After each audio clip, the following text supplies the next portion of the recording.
Hello, good morning, good afternoon and good evening whenever you're watching this video. So कैसे हैं आप लोग? I hope सभी बहुत अच्छे होंगे। तो इससे जो प्रीवियस वीडियो था हमारा वीडियो नंबर 16, उसमें हमने डिस्कस कर लिए थे 1 to 20 MCQs। आज का जो वीडियो है उसमें भी हमें MCQs को ही डिस्कस करना है। बीच बीच में से मैंने क्वेश्चंस बनाए हैं NCERT की बुक से लेके एंड कुछ मेरे जो नोट्स हैं उनसे। तो अगर आपको इन ये जो 40 MCQs हैं, अगर आपको चाहिए कि इनकी नोट्स मिल जाएं, तो आपको क्या करना होगा, मेरे फेसबुक के पेज को लाइक करना होगा एंड वहाँ पे मुझे फॉलो करना होगा। वहीं पे आपको ये नोट्स भी मिल जाएंगे, ठीक है। तो चलिए शुरुआत करते हैं। पेज का नाम क्या है? स्टडी विद मी एकता के नाम से ही फेसबुक पेज है, आप वहाँ पे जा सकते हैं। तो चलिए शुरुआत करते हैं आज के लेक्चर की। So my name is Ekta and आपका हम सबका YouTube channel study with me.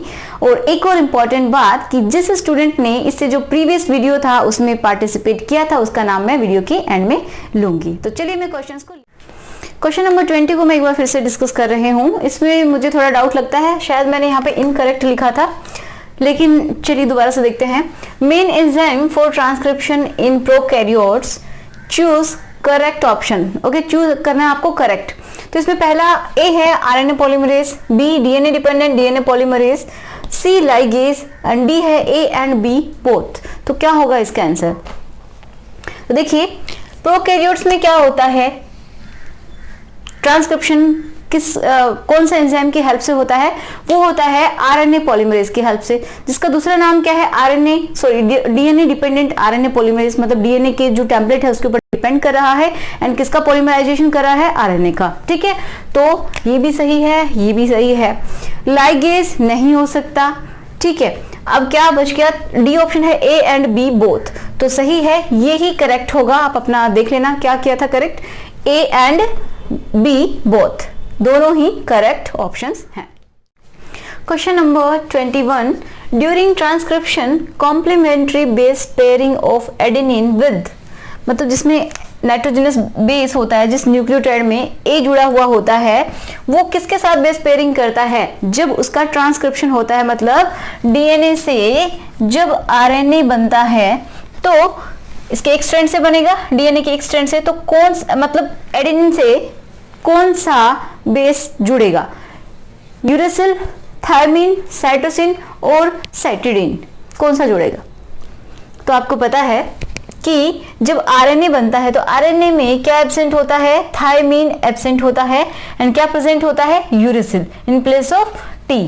तो ए हमेशा टी के साथ करता है या फिर यू के साथ पेयरिंग करता है। ओके, जब डीएनए के अंदर क्या प्रेजेंट है? टी प्रेजेंट है, तो ये आरएनए में नहीं होगा, ये होगा। तो इसका आंसर हो जाएगा ए। अब देखिए, transcription unit is present in DNA, RNA, protein, A and B both. किस में प्रेजेंट होती है ट्रांसक्रिप्शन यूनिट? तो आप जल्दी से बताइए, मुझे आंसर कीजिए। देखिए, ट्रांसक्रिप्शन यूनिट क्या होती है? डीएनए का वो टुकड़ा होता है, फ्रेगमेंट ऑफ डीएनए, जिससे कि हमें आरएनए बनाना है। ओके, जिससे आरएनए बनाना है। तो किसका टुकड़ा होगा वो? ट्रांसक्रिप्शन यूनिट इज प्रेजेंट इन, किस में प्रेजेंट होगी बताइए? डीएनए में प्रेजेंट होगी या फिर आरएनए में प्रेजेंट होगी या फिर प्रोटीन में प्रेजेंट होगी? ए एंड बी बोथ, दोनों में ही प्रेजेंट होगी। तो सिंपल सी बात है, प्रोटीन में तो हो नहीं सकती, ये तो आंसर गलत है। ए एंड बी बोथ क्या डीएनए में प्रेजेंट होती है? तो यस, ट्रांसक्रिप्शन यूनिट डीएनए का ही एक फ्रेगमेंट होता है। आरएनए में प्रेजेंट होती है? नहीं, क्योंकि उसी से तो हमें क्या बनाना है? आरएनए बनाना है। तो किस में प्रेजेंट होती है? ए ऑप्शन करेक्ट है इसका भी। ओके, आरएनए में नहीं, प्रोटीन में नहीं, ए एंड बी बोथ इसमें भी नहीं, ठीक है, दोनों नहीं हो सकते। इसका आंसर होगा ए। नेक्स्ट क्वेश्चन है, मोनोसिस्टोनिक कंडीशन फाउंड इन, किस में मिलती है मोनोसिस्टोनिक कंडीशन? मोनोसिस्टोनिक का मतलब समझ पा रहे हैं? ये कोई हमारी क्या है, एक ट्रांसक्रिप्शन यूनिट है जिसमें प्रोमोटर एंड टर्मिनेटर, ये स्ट्रक्चरल जीन बच गई बीच में, ये कंप्लीट स्ट्रक्चरल जीन। तो ये किस में मिलती है मोनोसिस्टोनिक कंडीशन? ये एक सिस्टोन के बराबर होगा। सिस्टोन किसको बोलते हैं? जिससे कि एमआरएनए बन जाए, जब ट्रांसक्रिप्शन हो और क्या बन जाए? एमआरएनए बन जाए। तो इस कंप्लीट का जो स्ट्रक्चरल जीन है यहाँ से यहाँ तक, इसका क्या बन जाए एमआरएनए, तो उसको बोलते हैं हम सिस्ट्रोन। अब हम बोले मोनोसिस्ट्रोन, जिस स्ट्रक्चरल जीन में सिर्फ एक ही सिस्ट्रोन हो, मतलब क्या हुआ, जिस स्ट्रक्चरल जीन से केवल एक ही एमआरएनए बन रहा है तो उसको बोलते हैं हम मोनोसिस्ट्रोनिक। अब ये कंडीशन किस में मिलती है, प्रोकैरियोट्स में मिलती है या फिर ई कोलाई में मिलती है या स्पेशली यूकैरियोट्स में या फिर सब में ही मोनोसिस्ट्रोनिक कंडीशन मिलती है।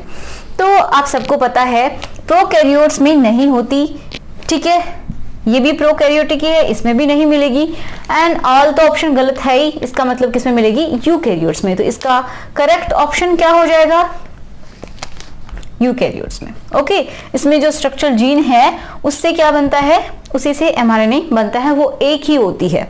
ओके, एक ही होती है, जिसको हम क्या बोलते हैं, मोनोसिस्ट्रोनिक, एक ही सिस्ट्रोन होना। पॉलीसिस्ट्रोनिक का मतलब क्या है कि इसमें कुछ डिवाइडेशन है, जिसमें इतने पार्ट से एक अलग से एमआरएनए बन रहा है, इस पार्ट से एक अलग से एमआरएनए बन रहा है, एंड इस पार्ट से एक और आरएनए बन रहा है। ओके, तो ये हो जाएगी पॉलीसिस्ट्रोनिक, जो अलग अलग टाइप के एमआरएनए को बना दे। कौन सी जीन, स्ट्रक्चरल जीन, ये वाला पार्ट, जिसमें एक ही प्रमोटर एंड एक ही टर्मिनेटर होता है। तो ये किसमें मिलती है, प्रोकैरियोट्स में मिलती है। यूकैरियोट्स में ओनली क्या होता है, एक ही जीन मिलती है, सॉरी एक ही सिस्ट्रोन मिलता है। तो आप स्क्रीनशॉट ले लीजिए। Question number 23, A transcription unit in DNA is defined by 3 regions। ये तो मैंने आपको बता भी दिया है इससे प्रीवियस क्वेश्चन में ही। एक ट्रांसक्रिप्शन यूनिट को किस तरीके से आप डिवाइड कर सकते हैं, चलिए बताइए। ए प्रमोटर, 2 स्ट्रक्चरल जीन, क्या हो सकते हैं, 3 रीजन्स हैं, ये तो बता दिया है। एक प्रमोटर होगा and 2 structural genes, structural genes, okay, या फिर एक प्रमोटर, एक स्ट्रक्चरल जीन एंड एक टर्मिनेटर, मैं सबको लिखूंगी नहीं, ठीक है। या फिर क्या हो सकता है, 2 प्रमोटर हो सकते हैं, 2 प्रमोटर, एक स्ट्रक्चरल जीन, ए रेप्लिकॉन, ए ऑरिजिन और एक क्या हो, टर्मिनेटर। तो जल्दी से बताइए क्या होगा इसका आंसर, सही को चूज करेंगे। आई होप आपको समझ में आ गया होगा कि ट्रांसक्रिप्शन यूनिट क्या होती है। इस अभी अभी मैंने बताया है। तो देखिए इसमें क्या होता है, एक प्रमोटर होता है, एक टर्मिनेटर होता है और ये स्ट्रक्चरल जीन होती है। तो इससे मिलके बनती कंप्लीट को क्या बोलते हैं, ट्रांसक्रिप्शन यूनिट बोलते हैं। बेसिक स्ट्रक्चर यही रहती है, promoter, structural gene and terminator, ठीक है। ये चाहे प्रोकैरियोट हो या फिर यूकैरियोट्स हो, दोनों में एक ही बात रहती है। उसमें बस अगर डिवाइडेशन होगा तो यहाँ पे होगा, ठीक है, बाकी ये सब सेम है। तो इसका आंसर क्या हो जाएगा, a promoter, a structural gene and a terminator. तो इसका आंसर हो जाएगा बी। ओके, नेक्स्ट देखते हैं, location of transcription in prokaryotes and eukaryotes respectively. बताइए ट्रांसक्रिप्शन का प्रोसेस प्रोकैरियोट्स एंड यूकैरियोट्स में कहाँ कहाँ पे होता है।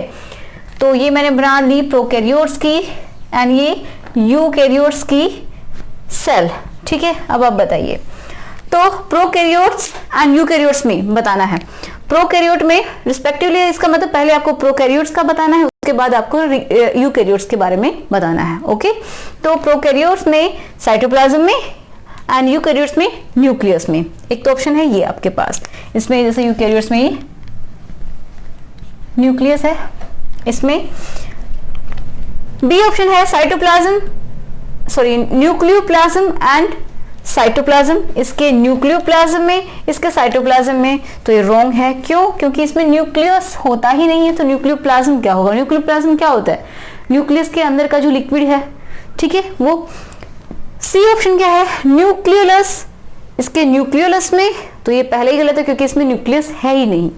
ओके, डी न्यूक्लियस नहीं है, इसके भी न्यूक्लियोलस में। तो ये रॉन्ग है। इसका सही आंसर क्या होगा, ये, क्योंकि प्रोकैरियोट्स में मिलता है साइटोप्लाज्म में, डीएनए से ही क्या बन जाता है, एमआरएनए बन जाता है, मतलब कोई भी आरएनए बन जाता है, उसको ट्रांसक्रिप्शन बोलते हैं। एंड जो यूकैरियोट्स होते हैं उसके डीएनए में क्या होता है, ट्रांसलेशन भी वहीं पे होता है एंड ट्रांसक्रिप्शन भी वहीं पे होता है यूकैरियोट्स में, ठीक है। तो जल्दी से स्क्रीनशॉट ले लीजिए। क्वेश्चन नंबर 25 जो कि बहुत ही इंपॉर्टेंट क्वेश्चन है, देखिए, choose the sequence of RNA transcribed from the DNA. अगर मैं यहाँ पे mRNA लिख देती हूँ, कोई भी RNA है, ठीक है, तो आपको पता है ट्रांसक्रिप्शन के बाद ही क्या बनता है, RNA बनता है, कोई सा भी हो, mRNA हो चाहे tRNA, rRNA जो भी है।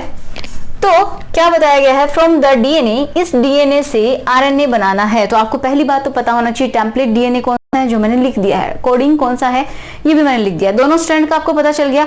अब आपको इतना भी पता होना चाहिए कि 5 days to 3 days डायरेक्शन में ही क्या करना है, पॉलीमराइजेशन करना है, मतलब आरएनए बनाना है, डीएनए से आरएनए बनाना है, कौन से डायरेक्शन में, 5 days to 3 days। इतना पता है आपको, तो आपको इतना भी पता होगा कि कौन सा स्ट्रैंड डीएनए बनाता है, सॉरी आरएनए बनाता है, तो जो टेम्पलेट स्ट्रैंड होगा वो बनाता है आरएनए, ठीक है। तो मैंने आपको एक बात बताई थी, अगर आपने मेरा वीडियो देखा हो तो आपको एक बात बताई थी कि जो स्ट्रैंड क्या होता है, ट्रांसक्राइब करता है, जैसे आरएनए को बनाएगा, आरएनए को बनाएगा, जैसे कि ये स्ट्रैंड है टेम्पलेट, तो ये 5 days से 3 days इस तरीके से बनाएगा इसके ऊपर। अगर हम इसकी बात करें तो इस तरीके से बनेगा 5 days to 3 days। तो कोडिंग, इसका नाम कोडिंग होता है, ये कोड करता नहीं है, आपको पता है, मैं खुद ही सोल्व करने लग गई। तो अब आप बताइए कि जो आरएनए बनेगा उसका सीक्वेंस क्या होगा। ऑप्शन ये ए है, ये दिया हुआ है, बी UAGCA, आप मिलान कीजिए कौन से स्ट्रैंड का कॉम्प्लीमेंट्री है, या फिर मैंने आपको एक सीधी सीधी बात बताई थी कि जो कोडिंग स्ट्रैंड होता है सेम उसके जैसा आरएनए का स्ट्रैंड बनेगा। क्या इसमें डिफरेंस होगा, सेम बनेगा, बस डिफरेंस होगा जहां पे टी होगा उसको हम हटा के सिर्फ यू रख देंगे, सिंपल है। क्या बताया था, जो कोडिंग का सीक्वेंस है वही रहेगा, बस उसमें टी की जगह हमें यू लगा देना है, ठीक है। इसमें तो मैंने दोनों दे दिया आपको, लेकिन अगर आपको सिर्फ क्या दिया हुआ हो, कोडिंग स्ट्रैंड दिया हुआ हो, तो अगर आपसे आरएनए पूछे तो आप बता सकते हैं बिल्कुल इसी का सीक्वेंस है, एंड क्या हो जाएगा उसका, सिर्फ क्या करेंगे हम, ये हटा देंगे, टी हटा देंगे, उसकी जगह यू लगा देंगे, ओके। तो अगर हम इसके बाद ये दिया हुआ है, ओनली ये दिया हुआ है टेम्पलेट, तो आप क्या करेंगे, इसका कॉम्प्लीमेंट्री बना देंगे, सीधी सी बात है, और टी की जगह यू तो हमें लगाना ही है, ठीक है। तो पहले मैं इसको बना के दिखा देती हूँ। अगर टेम्पलेट ये है हमारा, तो हमारा mRNA इसी के ऊपर बनेगा, ठीक है, RNA इसी के ऊपर बनेगा, तो क्या होगा, 5 days to 3 days इस डायरेक्शन में बनने वाला है, तो यहाँ U, इसका कॉम्प्लीमेंट्री A, इसका कॉम्प्लीमेंट्री C, इसका कॉम्प्लीमेंट्री G, एंड ये हो जाएगा U। तो हमारे पास सीक्वेंस आ गया आरएनए का, ये UACGU। अगर हम इसको देखें, कोडिंग को अगर हम देखते हैं तो ये तो मतलब कोड करेगा नहीं, आरएनए बनाएगा नहीं, तो हम बता सकते हैं सिर्फ हमने क्या किया है, टी की जगह यू रख दिया है, ओके, आरएनए में। तो ये बिल्कुल सिंपल इसी तरीके से बना है, देख लीजिए UACGU, सिर्फ टी का ही डिफरेंस है इन दोनों के बीच में, तो आप मिला सकते हैं। सिंपल तरीके से भी आपको बता दिया किस तरीके से आपको याद रखना है, जो कोडिंग का सीक्वेंस है उसमें से टी को हटा दीजिए और यू रख दीजिए, सिंपल है। उसी तरीके से आपका आरएनए का स्ट्रैंड जो नया बनेगा, जो ट्रांसक्राइब होगा वो होगा। तो इसमें से देख लीजिए UACGU, तो इसका ए ऑप्शन ही करेक्ट है। समझ में आ गया कैसे करते हैं, जल्दी से स्क्रीनशॉट लीजिए। Next question number 26, promoter and terminator present to the structural gene respectively. आपको बताना है कि प्रोमोटर एंड टर्मिनेटर किस एंड पे प्रेजेंट होते हैं, किसके, स्ट्रक्चरल जीन के। आपको बताना है स्ट्रक्चरल जीन के किस एंड पे प्रेजेंट होते हैं, किस एंड पे प्रोमोटर होता है एंड किस एंड पे टर्मिनेटर प्रेजेंट होता है। तो इसमें है ए ऑप्शन है upstream 5 days upstream to the structural gene, या फिर 3 days downstream to the structural gene. कौन है, ये है प्रोमोटर के लिए और ये है टर्मिनेटर के लिए, ओके। तो इसके अकॉर्डिंग ये अगर हमारी क्या है, ट्रांसक्रिप्शन यूनिट है, तो इसमें 5 days 3 days 3 days 5 days, okay.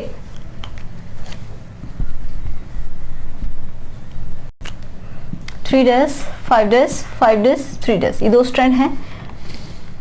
तो अब आपको बताना है इसमें कि 5 days अपस्ट्रीम प्रेजेंट है प्रोमोटर, या फिर क्या है, डाउनस्ट्रीम प्रेजेंट है, एक तो ये है ऑप्शन इसका, या फिर दूसरा है बोथ एट अपस्ट्रीम, मतलब प्रोमोटर एंड टर्मिनेटर दोनों ही किस पे प्रेजेंट हैं, अपस्ट्रीम पे प्रेजेंट है, या फिर बोथ ही क्या प्रेजेंट है किसके ऊपर, डाउनस्ट्रीम पे प्रेजेंट है, या फिर फोर्थ ऑप्शन है 3 days डाउनस्ट्रीम, मतलब प्रोमोटर प्रेजेंट होता है डाउनस्ट्रीम पे, एंड जो टर्मिनेटर है वो प्रेजेंट होता है 5 days upstream to the structural gene. तो ये हमारी स्ट्रक्चरल जीन है, इतना तो हमें पता है स्ट्रक्चरल जीन है। इससे रिलेट करना है किस एंड के ऊपर तो प्रोमोटर प्रेजेंट होगा एंड किस एंड के ऊपर टर्मिनेटर प्रेजेंट होगा। तो हमें पहले क्या करना होता है, ये देखना होता है कि टेम्पलेट कौन सा है एंड कोडिंग कौन सा है। पहली बात ये होनी चाहिए क्लियर। जब आपको पता चल गया कि टेम्पलेट कौन सा है एंड कोडिंग स्ट्रैंड कौन सा है, तो कोडिंग स्ट्रैंड को हमें ध्यान में रखना है, माइंड में किसको रखना है, कोडिंग स्ट्रैंड को, उसी से हमें लिखना है। ओके, तो जैसे ये हमारा टेम्पलेट है, टेम्पलेट स्ट्रैंड, इसको हमने माना कोडिंग। तो हम क्या बताएंगे कि प्रमोटर कहां पे प्रेजेंट है, प्रमोटर प्रेजेंट है इस स्ट्रक्चर जीन के 5 days एंड पे, मतलब 5 days किसका लेंगे, कोडिंग स्ट्रैंड वाला 5 days एंड, इसका भी ले सकते हैं लेकिन इसका हम नहीं लेंगे, हमें किसका लेना है, कोडिंग स्ट्रैंड का 5 days अपस्ट्रीम। ठीक है, ये है 5 days to the structural gene. अगर हमें स्ट्रक्चरल जीन के रिस्पेक्ट में पूछ रहा है तो हमें याद किसको रखना है, कोडिंग स्ट्रैंड को। कोडिंग स्ट्रैंड को याद रखेंगे तो हम बिल्कुल सही आंसर देंगे। तो यहाँ पे प्रेजेंट होगा प्रमोटर किस पे, 5 days एंड अपस्ट्रीम क्या होगा, प्रमोटर प्रेजेंट होगा, एंड डाउनस्ट्रीम पे प्रेजेंट होगा टर्मिनेटर। तो याद रखना है हमें कोडिंग स्ट्रैंड को। क्लियर है, तो इसका ये ऑप्शन हो जाएगा फर्स्ट। ओके, नेक्स्ट क्वेश्चन है, A segment of DNA coding for a polypeptide is known as। देखिए, जो DNA का सेगमेंट क्या बनाता है, जो DNA का सेगमेंट किसके लिए कोड कर रहा है, किसके लिए कोड कर रहा है, पॉलीपेप्टाइड के लिए। सीधी सी बात है कि DNA है, DNA से बनता है RNA, RNA से बनती है प्रोटीन। समझ पाते हैं इस चीज को, इससे बनती है प्रोटीन। अब प्रोटीन क्या होती है एक्चुअल में, प्रोटीन किससे बनती है, जो mRNA होता है। सीधी सी बात है, mRNA से ही प्रोटीन बनती है। प्रोटीन से मतलब है कि जो अमीनो एसिड्स की चेन होती है वो बन जाती है। तो इस चेन को हम क्या बोलते हैं, पॉलीपेप्टाइड चेन। ठीक है, तो ये बनती है पॉलीपेप्टाइड चेन। किससे बनती है, इससे बन रही है डीएनए से। डीएनए का एक छोटा सा पार्ट है जिसको स्ट्रक्चरल जीन बोल रहे हैं, और जो स्ट्रक्चरल जीन कौन सा आरएनए बनाती है, जो एमआरएनए बनाती है वही प्रोटीन बनाएगी, मतलब वही पॉलीपेप्टाइड चेन बनाएगी। तो उसको हम क्या बोलेंगे, तो स्पेशल नाम दिया था जो कि जो एमआरएनए को स्पेशली जो बनाता है, जो फ्रेगमेंट ऑफ डीएनए, उसको हमने क्या बोला था, जीन बोला था। जीन भी होता है, और दूसरा हम क्या बोल सकते हैं, सिस्ट्रोन भी बोल सकते हैं, सिस्ट्रोन। तो अब आप ढूंढ लीजिए आंसर कौन सा होगा, gene, cistron, codon, A and B both. तो बता दीजिए, ये दोनों ही ऑप्शन करेक्ट हैं, इसलिए ए एंड बी बोथ ये हमारा आंसर हो जाएगा। Okay, next question, the DNA sequence coding for tRNA और rRNA molecule is known as. जो डीएनए का सीक्वेंस टीआरएनए और आरआरएनए मॉलिक्यूल को कोड करता है उसको हम क्या बोलते हैं, जीन बोलते हैं, सिस्ट्रोन बोलते हैं, या फिर ए और बी दोनों ही करेक्ट हैं, या फिर कोई भी करेक्ट नहीं है। तो देखिए, वो सीक्वेंस हम बोल सकते हैं, जैसे ये हमारा डीएनए है, ठीक है, डीएनए है, तो डीएनए का वो पार्ट जो कि आरआरएनए या फिर किसको बना रहा है, या फिर क्या बना रहा है, और टीआरएनए को बनाता है, उसको हम क्या बोलते हैं, जीन बोलते हैं। ठीक है, उसको हम क्या बोलेंगे, जीन, जैसे कि स्ट्रक्चरल जीन है। ओके, बट अगर वो स्पेशली एमआरएनए को बनाता है तो उसको हम सिस्ट्रोन भी नाम देते हैं। जीन तो है ही, क्या नाम देते हैं, स्पेशल सिस्ट्रोन। लेकिन हम इसको जो टीआरएनए एंड आरएनए को बनाता है, उस स्ट्रक्चरल जीन को हम कभी भी सिस्ट्रोन नहीं बोलेंगे, उसको जीन तो हम बोल सकते हैं। ठीक है, तो इसका ऑप्शन हो जाएगा ए। क्लियर है, स्क्रीनशॉट ले लीजिए। Question number 29, the process of transcription is performed by enzyme in eukaryotes. Eukaryotes में कौन सा एंजाइम है जो कि ट्रांसक्रिप्शन के प्रोसेस को प्रोसीड करता है? तो आपको बताना है RNA polymerase first, RNA polymerase second, RNA polymerase third and all. तो आप सबको पता है कि यूकैरियोट्स में 3 तरीके के एंजाइम्स होते हैं जो कि अलग अलग आरएनए को बनाते हैं। ओके, तो ये डी ऑप्शन हो जाएगा इसका करेक्ट ऑप्शन। ओके, नेक्स्ट है सबस्ट्रेट फॉर ट्रांसक्रिप्शन प्रोसेस। कौन सा सबस्ट्रेट चाहिए, मतलब जो डीएनए के बीच में जो हाइड्रोजन बॉन्डिंग होती है उसको तोड़ने के लिए कौन सा सबस्ट्रेट यूज में लिया जाता है, मतलब उस कहां से एनर्जी मिलती है? न्यूक्लियोसाइड ट्राइफॉस्फेट, डीऑक्सी एटीपी मतलब deoxy adenosine triphosphate, deoxy guanosine triphosphate या फिर सी डीऑक्सी सीटीपी। बताइए। तो हमें बात करनी है ट्रांसक्रिप्शन की, तो ट्रांसक्रिप्शन के लिए क्या होता है, डीऑक्सी नहीं हो सकता। तो जिसमें डीऑक्सी है वो नहीं होगा, क्योंकि हमें न्यूक्लियोटाइड कौन सा ऐड करना होता है जिसमें राइबो शुगर हो, डीऑक्सी राइबो शुगर नहीं। ओके, तो इसका आंसर हो जाएगा न्यूक्लियोसाइड ट्राइफॉस्फेट। ये हमारी शुगर, यहाँ पे नाइट्रोजनस बेस कुछ भी हो सकता है, यहाँ पे 3 फॉस्फेट ग्रुप्स, तो इनके टूटने से क्या मिलती है, एनर्जी मिलती है। तो ये हो गया न्यूक्लियोसाइड, इन दोनों को मिलाने से शुगर एंड नाइट्रोजनस बेस को मिलाने से न्यूक्लियोसाइड ट्राइफॉस्फेट। ये होता है इसमें सबस्ट्रेट। ये एक न्यूक्लियोटाइड है, हम बोल सकते हैं एक न्यूक्लियोटाइड है। तो न्यूक्लियोटाइड्स को तो ऐड करते हैं, तो उसमें जो न्यूक्लियोटाइड हम ऐड करते हैं वो कौन से होते हैं, राइबो शुगर उसमें प्रेजेंट होती है। ओके, तो इसका आंसर हो जाएगा nucleoside triphosphate. Question number 31, RNA polymerase binds to promoter and initiator transcription with the help of।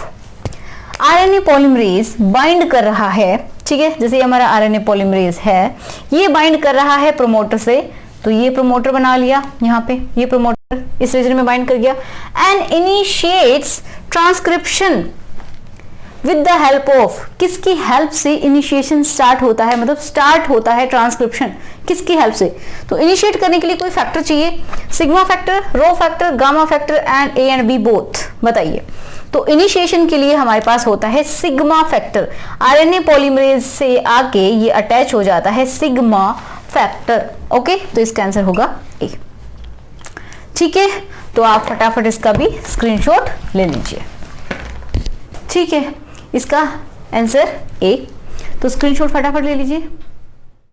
Next question है question number 33, give the name of enzyme in bacterial transcription which facilitates opening of the helix and continuous elongation.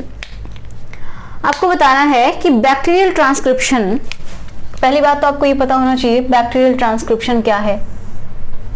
Means इसका मतलब होता है prokaryotes में transcription, ठीक है, which facilitates opening of helix. जैसे DNA है, डीएनए की हेलिक्स को ओपन भी करने का काम करता है, साथ ही साथ क्या करता है, इलोंगेशन भी करता है, मतलब पॉलीमराइजेशन भी करता है, मीन्स न्यूक्लियोटाइड्स को ऐड भी करता है। तो वो कौन सा एंजाइम है? RNA polymerase first, RNA polymerase second, RNA polymerase third, RNA polymerase.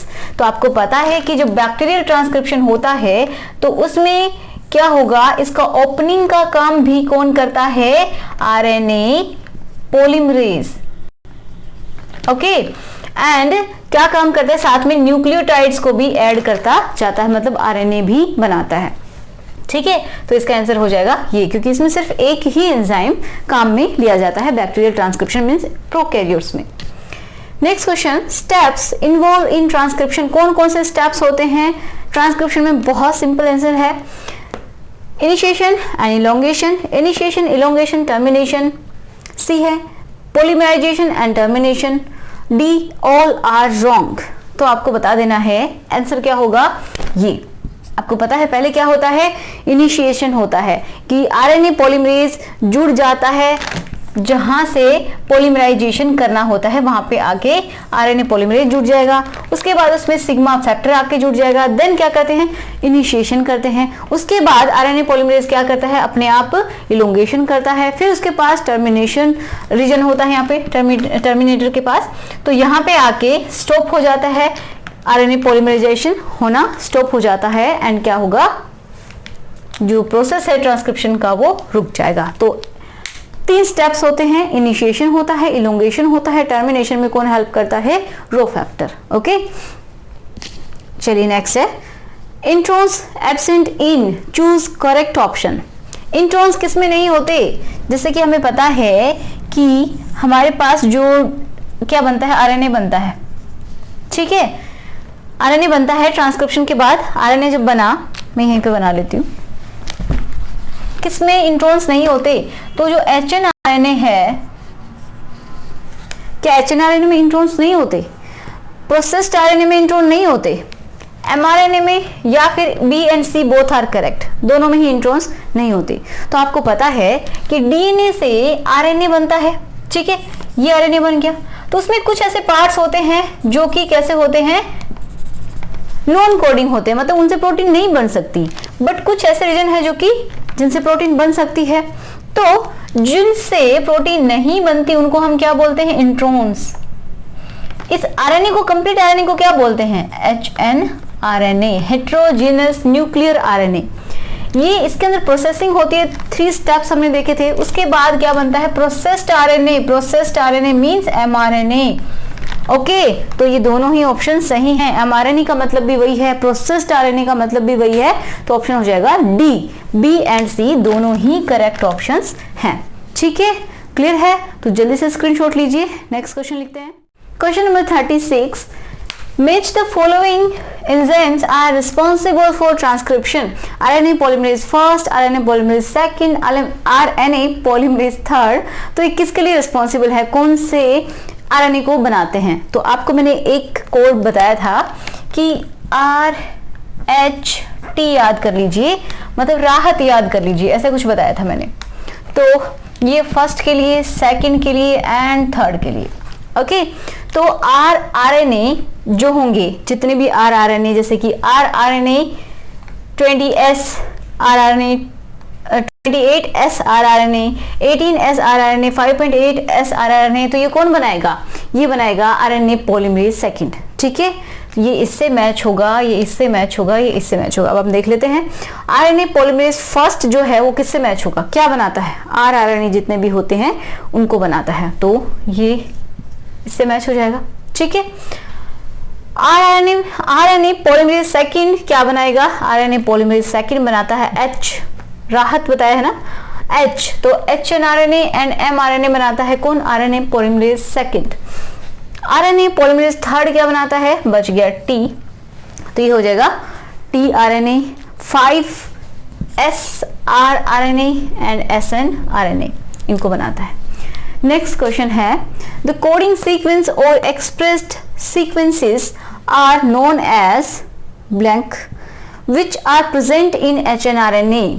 जो HNRNA के अंदर कुछ सीक्वेंस प्रेजेंट होते हैं जिनको क्या बोला, एक्सप्रेस्ड सीक्वेंस, या फिर हम बोल सकते हैं उनको कोडिंग सीक्वेंस। तो ये हमारा क्या है, HNRNA है। इसके अंदर कुछ ऐसे रीजन्स हैं जो कि कोड करते हैं, या फिर हम बोल सकते हैं एक्सप्रेस करते हैं। ये मान लीजिए कैसे रीजन हैं जो कि कोड करेंगे या फिर एक्सप्रेस करेंगे अपने आप को, मींस क्या हुआ, ये क्या बनाएंगे, प्रोटीन बनाएंगे। ठीक है, तो उनको हम क्या बोलते हैं, जो कि कोडिंग होते हैं या फिर एक्सप्रेस्ड, एक ही बात है। उनको क्या बोलते हैं, एंट्रॉन्स बोलते हैं, एक्सोन्स बोलते हैं, रेप्लिकॉन बोलते हैं, या फिर कुछ भी नहीं, नॉन। तो आप बताएंगे एक्सोन्स। एक्सोन्स ही वो जगह होती है HNRNA में जो कि कोडिंग करती है, मतलब उसका वो सीक्वेंस क्या करेगा, कोड करेगा, किसके लिए, प्रोटीन के लिए, प्रोटीन बनाएगा। ओके, मतलब पॉलीपेप्टाइड चेन को बनाएगा। तो इनको बोलेंगे हम एक्सोन्स, ये बीच में नॉन कोडिंग वाले एंट्रॉन्स। ठीक है, तो स्क्रीनशॉट ले लीजिए। Question number 38, match the following. इसमें ये कुछ ABCD करके दिए हुए हैं एंड इस साइड में इनसे मैच करना है। तो कैपिंग क्या होता है, कैपिंग में क्या करते हैं, इनमें से आपको चूज करना है। तो कैपिंग में क्या होता है, क्या ऐड करते हैं, किसी चीज को ऐड करते हैं 5 डेज एंड पे, ठीक है। जैसे ये HNRNA है, ओके, HNRNA, ये HNRNA, इसके ऊपर कैप लगाते हैं। किसकी लगाते हैं, कैप 5 डेज एंड पे लगती है, 3 डेज एंड पे टेलिंग होती है, ओके। तो कैपिंग क्या बोलते हैं, addition of methyl guanosine triphosphate की, मिथाइल गुआनोसिन ट्राइफॉस्फेट की यहाँ पे क्या लगा देंगे, कैप लगा देंगे, ओके। तो इसको हम मैच कर देते हैं इससे। टेलिंग क्या होती है, टेलिंग क्या होती है, रिमूवल ऑफ इंट्रॉन्स, नहीं, ये तो हो गया। Adenylate added at 3 days end of HNRNA, इसके इस पे 3 डेज एंड पे क्या करेंगे, ए इस तरीके से हम जोड़ देंगे 200 to 300, आपको पता होगा ये सब, ठीक है। बहुत डिटेल में हमने कराया है, अगर आपने नहीं देखा है, वीडियो देखना चाहते हैं, डिटेल में जाना चाहते हैं, तो यहाँ पे लिंक गिवन होती है, आप चेक कर सकते हैं, ठीक है। तो इसका आंसर क्या हो जाएगा, इसको किससे मैच करेंगे, इससे, ओके। अब स्प्लाइसिंग क्या होती है, इसमें ये क्या है, इंट्रॉन्स हैं, इंट्रॉन्स, ये एक्सॉन्स। इंट्रॉन्स जो कि कोड नहीं करते किसी भी चीज के लिए, जो कि वेस्ट है। एक्सॉन्स क्या है, जो कि कोड करते हैं, क्या क्या बनाते हैं, प्रोटीन बनाते हैं, ओके। तो इनको रिमूव करना, वो क्या होता है, स्प्लाइसिंग। तो ये हो जाएगा रिमूवल ऑफ इंट्रॉन्स, इंट्रॉन्स को निकाल देना, तो ये इससे मैच करेंगे। फुली प्रोसेस्ड RNA, ये सारा करने के बाद, इनको भी निकाल देने के बाद, ये जो प्रोसेस्ड RNA बचेगा उसको हम क्या बोलेंगे, इस कंप्लीट को हम बोलेंगे mRNA। एक्सॉन्स को हम क्या कर देंगे, जोड़ देंगे, तो इसको बोलेंगे mRNA, ठीक है। तो ये इससे हम मैच कर देंगे। तो ये हो जाएगा कुछ इस तरीके से, आप इसको स्क्रीनशॉट ले लीजिए। नेक्स्ट क्वेश्चन देखिए, question number 39, similarities between transcription and replication process. मतलब इन दोनों में क्या सिमिलरिटीज हैं, जो कि मैंने बहुत अच्छे से आपको बताया भी था। क्या सिमिलरिटीज हैं, polymerisation occur in 5 days to 3 days direction की, मतलब ट्रांसक्रिप्शन एंड रेप्लिकेशन दोनों में ही क्या होता है, 5 डेज to 3 डेज डायरेक्शन में ही पॉलीमराइजेशन होता है, तो ये सही है, ठीक है। दोनों में क्या होता है, ट्रांसक्रिप्शन में भी जब RNA का फॉर्मेशन होता है तो भी क्या होता है, 5 डेज to 3 डेज डायरेक्शन में ही होता है। एंड रेप्लिकेशन जब DNA से DNA बनता है तो भी क्या होता है, पॉलीन्यूक्लियोटाइड जो चेन बनती है वो किस तरीके से होती है, 5 डेज से 3 डेज की तरह बनती है, ओके। तो ये सही है। Both strands of DNA act as template, तो जब DNA से DNA बनता है, मतलब DNA का रेप्लिकेशन होता है, तो दोनों ही टेम्पलेट एज ए टेम्पलेट काम में आते हैं, दोनों ही स्ट्रैंड, ओके। एक में इस साइड बनता है तो दूसरे में इस साइड बनता है, राइट। लेकिन ट्रांसक्रिप्शन में ऐसा नहीं होता है। ट्रांसक्रिप्शन में हमने बताया था कि एक स्ट्रैंड टेम्पलेट होता है, दूसरा स्ट्रैंड कोडिंग स्ट्रैंड होता है, तो ये इसके लिए गलत हो गया, ओके। सी क्या है, सेम लोकेशन की, मतलब दोनों ही सेम लोकेशन में होते हैं, तो यस, मतलब अगर प्रोकैरियोट है तो दोनों ही साइटोप्लाज्म में होंगे, ट्रांसक्रिप्शन भी एंड रेप्लिकेशन भी। और इसी तरीके से अगर यूकैरियोट में होता है तो डीएनए का जो लोकेशन है न्यूक्लियस में ही क्या होगा, वहीं पर रेप्लिकेशन एंड ट्रांसक्रिप्शन दोनों ही हो जाते हैं, ओके। तो ये भी सही है, दोनों ही सिमिलर हैं इस मामले में, ये भी सही है। ये गलत है, D A and C both, तो आपका आंसर क्या हो जाएगा, ये और ये दोनों ही सही हैं, तो इसका आंसर हो जाएगा डी, ओके। नेक्स्ट क्वेश्चन है, replicon is the segment of DNA where independent DNA replication occur. आपको पता है कि वो सेगमेंट ऑफ डीएनए होता है रेप्लिकॉन जिसमें इंडिपेंडेंटली क्या हो जाए, रेप्लिकेशन हो जाए, मींस इसका ही क्या बन जाए, इंडिपेंडेंटली 2 आरएनए बन जाए, मतलब इसके ही डॉटर डीएनए बन जाए, वही होता है रेप्लिकेशन, डीएनए से डीएनए का फॉर्मेशन होना।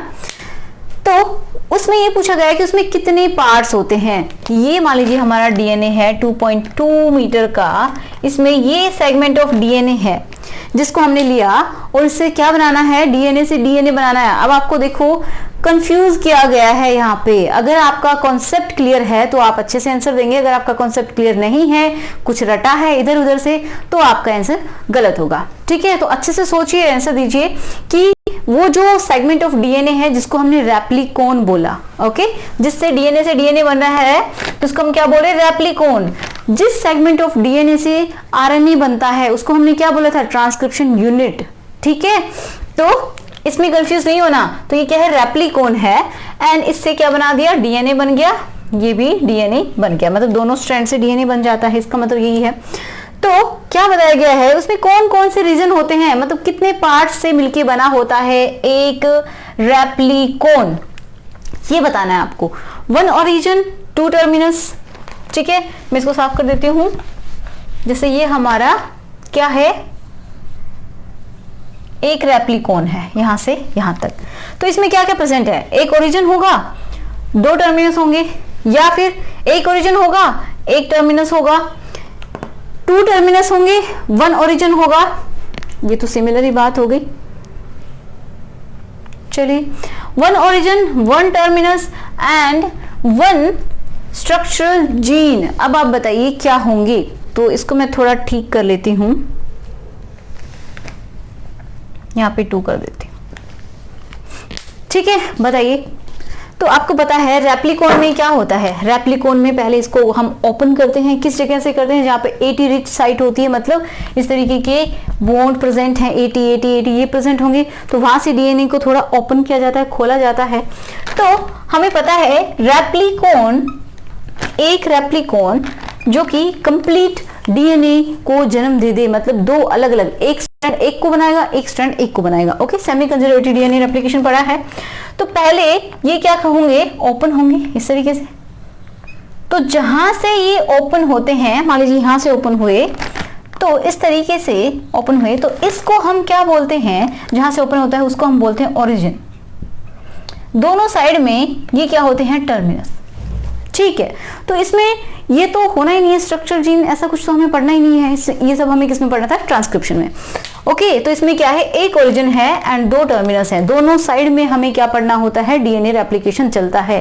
ठीक है, तो हम 1/2 में पढ़ते हैं, हाफ में पढ़ लेते हैं, जिसको हमने क्या बोला था, फोर्क बोला था।